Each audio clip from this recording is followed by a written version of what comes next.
Tamar's story is definitely one of the R-rated stories of the Bible, which I think is why it's often overlooked or not talked about, when really this was an amazing, brave woman who fought for her justice. I think it's always important to know the context or the historical events of a woman's life.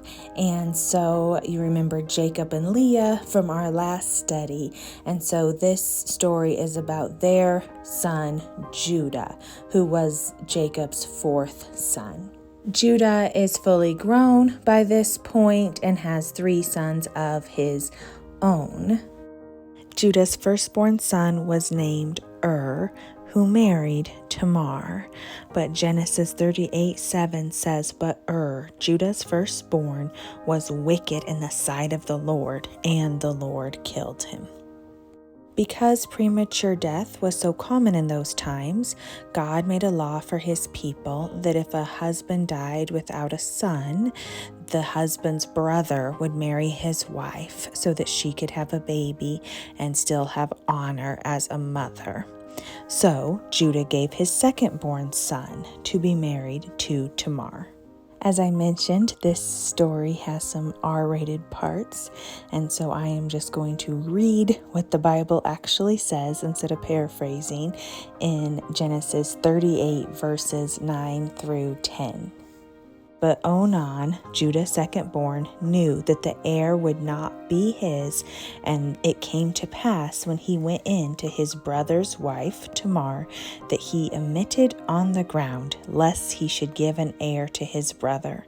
And the thing which he did displeased the Lord, therefore he killed him also. So here is poor Tamar. She probably loved her first husband, but then he turned out to be evil and died, and she still wanted a baby because in those times that was the only way a woman could have honor. And so she was willing to marry the brother, and then he treated her badly. Judah did have a third son, but he was not old enough to be married yet. So he sent Tamar away to be a widow in her father's house. But the Bible says that secretly he said, "I don't want this son to die also." And so he obviously was blaming Tamar for his son's deaths instead of recognizing that she could have been the innocent one and they were the ones who were evil. Years went by, and Tamar knew that Shelah, Judah's son, was old enough to marry her, but that Judah was keeping him from doing that. And so she was very clever and took matters into her own hand in a very interesting way. So we're picking up with our story in Genesis 38 verses 13 and 14. And it says, "And it was told Tamar, saying, Look, your father-in-law is going to Timnah to shear his sheep. So she took off her widow's garments, covered herself with a veil, and wrapped herself, and sat in an open place which was on the way to Timnah." Judah's wife had died by this time, and verse 15 says, "Now Judah saw her, he thought she was a harlot because she had covered her face. Then he turned to her by the way and said, Please let me come in to you. For he did not know that it was his daughter-in-law." And then I love in the next few verses, because he was a shepherd, and of course they didn't have cash in those days. He didn't have any money to pay her.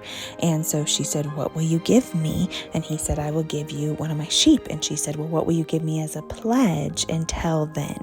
And she was so smart, because in verse 18 she said to him, "Your signet and cord and your staff that is in your hand, that is what you can give me as your pledge." And then he gave them to her and went into her, and she conceived by him.